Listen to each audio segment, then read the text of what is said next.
every day you and I get bombarded with negative news. Just like the body becomes what we eat, the mind becomes what we're putting in. It is important to listen to stories that not only gives you hope, but also inspires you and uplifts you. In this podcast, we're interviewing experts who will break down the solutions to the world's most pressing problems.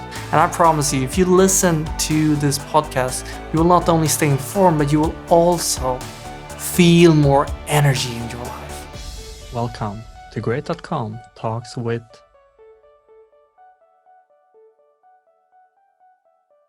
Hey, if you want to help protect planet Earth, make sure you like and subscribe to the channel, because Great.com is a philanthropical project where we're donating 100% of our profit towards the most effective cause areas like protecting the rainforest or funding climate change technology. The topic of this interview today is why protecting animals is creating positive karma in the world. Protecting animals would be the general topic. And to understand more about this, we have invited Rebecca Smith, who is working at Cat Zen Dog. They are non-profit organizations who are helping protect animals. So I want to say hello and welcome, Rebecca. Hi, thank you for having me. Rebecca, tell us, what is it that you are doing and how is that connected towards the name that you've chosen, Karma and the state of Zen, Cats and Zen Dog? So we are a all-volunteer nonprofit animal rescue. We're based in central New Jersey in Milltown in the United States. And our mission is to provide homeless animals a temporary respite from shelter life or life outside while we get them adopted out. And we do that by creating a peaceful environment for them.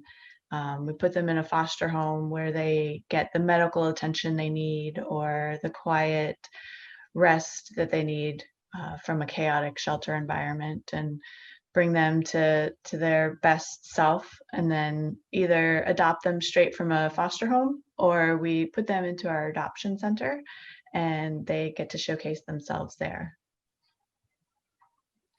Have I understood it correctly that some of these shelters would have some kind of policy where the animals can't stay long enough, so they would have to get rid of the animals and actually maybe kill them? So Correct. Yes. So we do have a animal overpopulation problem. In 2018 alone, there were 5 million cats and dogs that entered the shelter system in the United States, and over 700,000 of those, unfortunately, were euthanized. We help lessen that problem. We pull from shelters in our local area, a bunch of different shelters. We have close partnerships with these shelters, and they identify animals that wouldn't necessarily be considered adoptable from a shelter environment because they're too scared and just don't thrive. We pull those animals and bring them into our foster system, and like I said, give them a peaceful home where they can relax and be their best self. And then animals from that would be considered unadoptable and possibly euthanized in a shelter environment thrive in our foster homes and are adopted out and into a forever home and become wonderful pets. did I hear correctly that you said that 5 million cats and dogs are being sheltered in some kind of facility? Correct. And back in 2018, that was the number.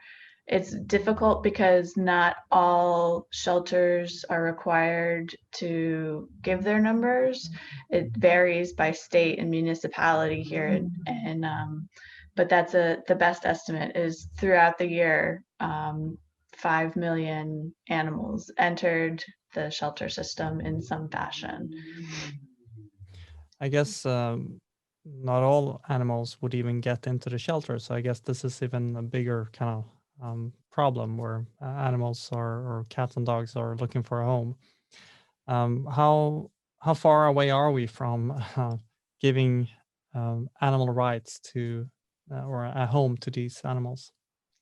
It's hard to quantify, but in general, we are able to decrease the numbers that are entering the shelter and increase the number that are being adopted out. Over the past few years, since we had opened our own adoption center, we've increased our number of adoptions. This year already, we've adopted out over 218 cats, and that number is not going to slow down through the end of the year. So we're able to make our own impact through pulling from these shelters, which can then have more room to take in more animals. Another way that rescues and advocacy groups can help is through programs like Trap Neuter Return for community cats. The TNR programs go out to these feral cat colonies. The caretakers are feeding these cats. They're very happy to be outside, but if they're not spayed and neutered, they're only producing more kittens. So in order to reduce that strain on the shelters where these kittens would then be taken into the shelters, we fix these cats and they're happy to live outside. They're caretakers and the cats are bonded and they have a good relationship, but they would not be considered adoptable. And most often, feral cats, when entering the shelter system, are euthanized because they're not socialized to people. So they don't like being around people, but they're happy to be in their own colony with their own cats and their hierarchy and everything. We take these cats, we trap them, we take them to the spay neuter clinic, we get them fixed, vaccinated, and microchipped, and then we return them to the colony that they came from. And this way, we're making an impact by reducing the number of kittens that are born outside that are usually ending up in the shelter system, if not in our stray intake for our own rescue.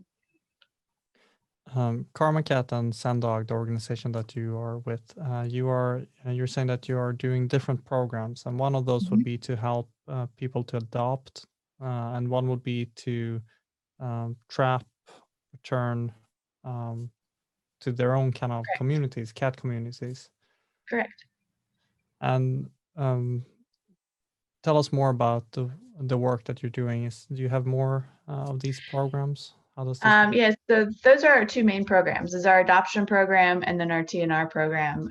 We're actually working this year to really expand our TNR program into the community to advocate with our community members who care about these cats, who care about the community cats. They feed them, they socialize with them, and we help them get that under control so that there's no more kittens that are being born. And our adoption program pulls from the shelters. We pull in adoptable animals, and also from the TNR program when we run across kittens in a TNR program, a project. We will pull those kittens in most often and they will become adoptable. Every animal that comes into our care, whether through our adoption program or through the TNR, is fixed and vaccinated, and this way everybody is healthy and not contributing to the pet overpopulation problem. My assumption is that part of why this would be a problem is that it's difficult for humans to have empathy for the situation that these animals are in. So we kind of neglect it. Could you tell us a little bit about the situation let's put ourselves in the minds of a cat that doesn't have a home, or could you lead us through a little bit about their life situation? So for the cats that are outside, these we like to call them community cats. Most people know them as ferals. There's a difference. Feral cats have not had any kind of socializing with humans. They're scared of humans. If brought inside to a shelter or a home, they would hide. They would be on constant stress and fear alerts. They just don't do well. So they're happy outside. And there's also strays, whether they're accidentally let outside or abandoned by previous owners. They're slightly more socialized. They've been with people and around people, but because they don't have a home, they've been integrated into what we call the colony. And these community cats, they create a bond. They're very happy together, living outside. They find ways to keep warm and find shelter and get they find the people who will take care of them. We have so many people that have reached out to our TNR program, and they truly care about these cats and they want to do what's best for these cats. And they know that the cats won't be happy inside, but that they need to be healthy and reduce the population, which means getting them fixed. By fixing these animals, not only are we preventing more kittens from being born, but we're preventing health problems such as rabies infections, or they also get FVRCP vaccinations that keeps them healthy. Things like cancers that can be caused from the hormones, mammary cancers, stuff like that are prevented. And the animals are also ear tipped. So you can see on my ears, I have my left ear is tipped. And this is an indicator that the animal has been fixed. It's happy being outside and there's no reason to catch it.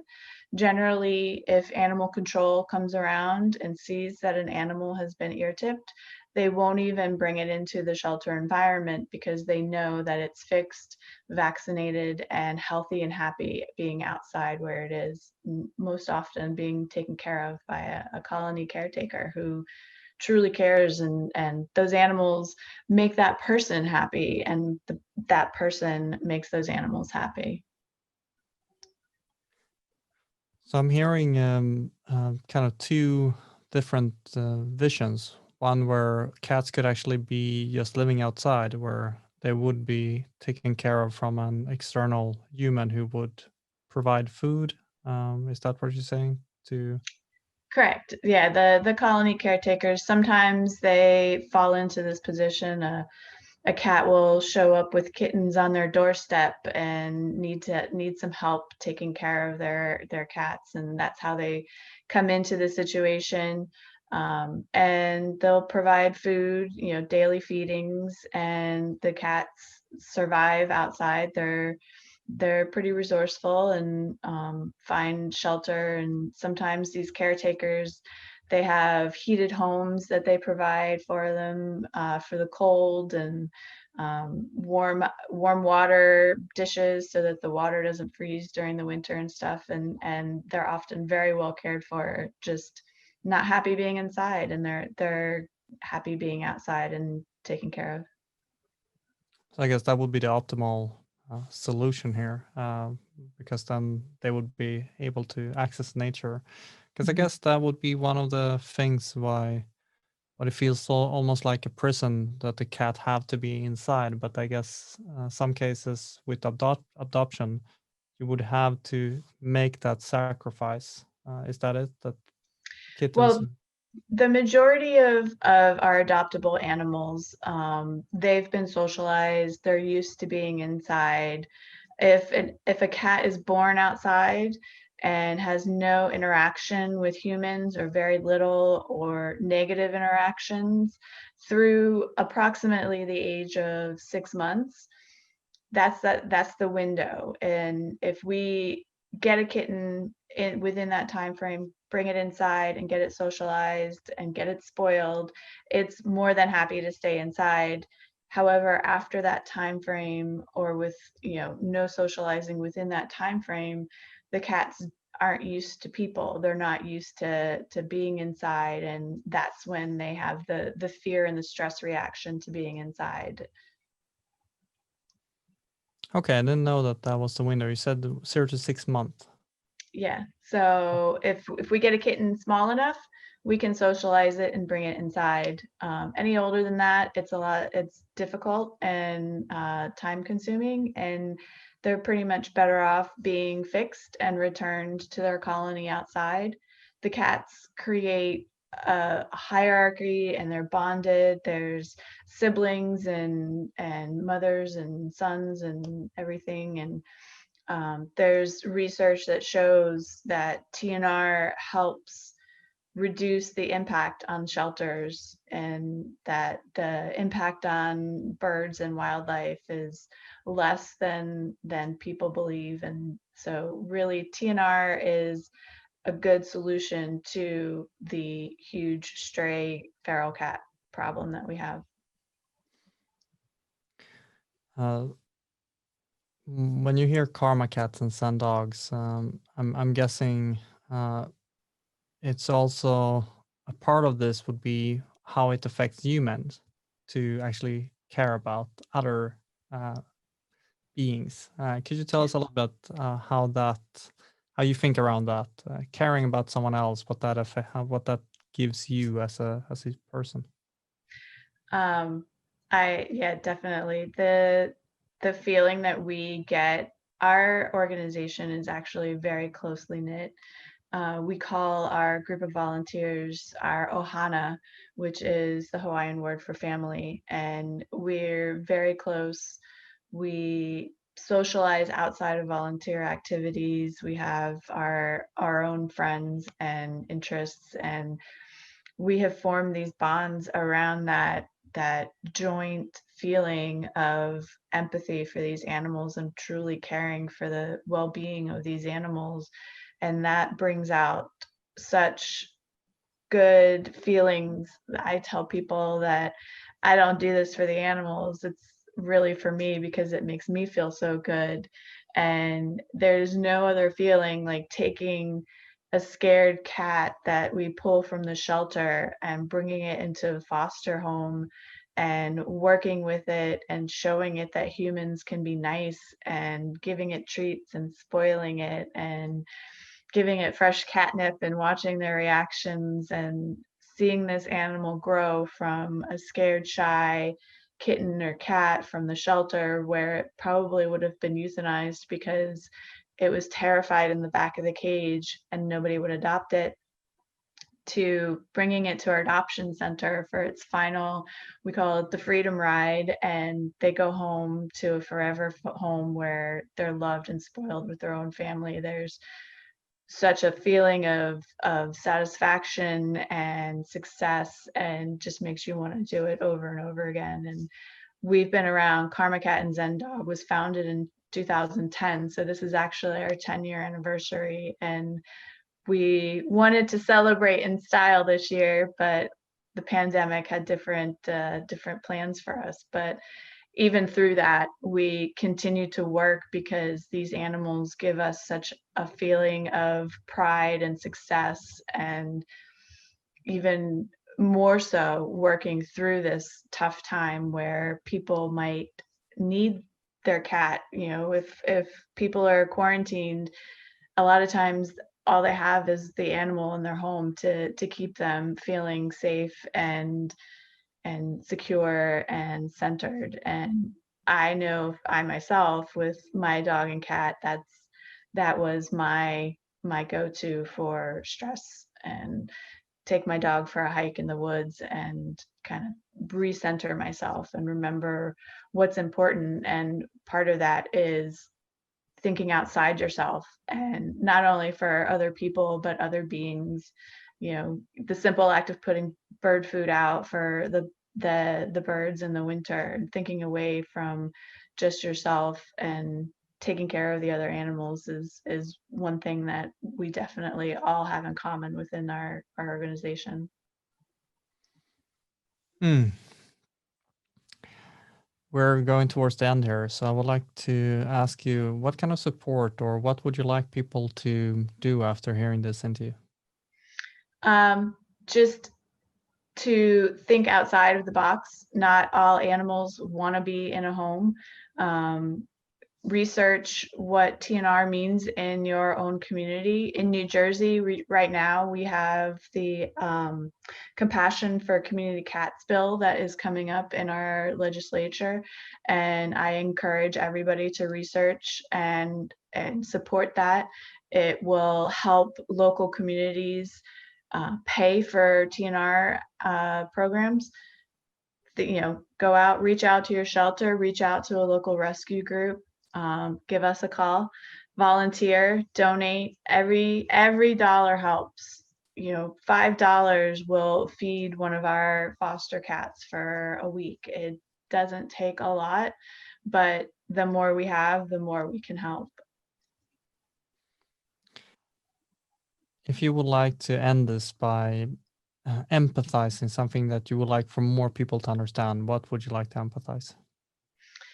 I would say just that the cats have this reputation of being independent and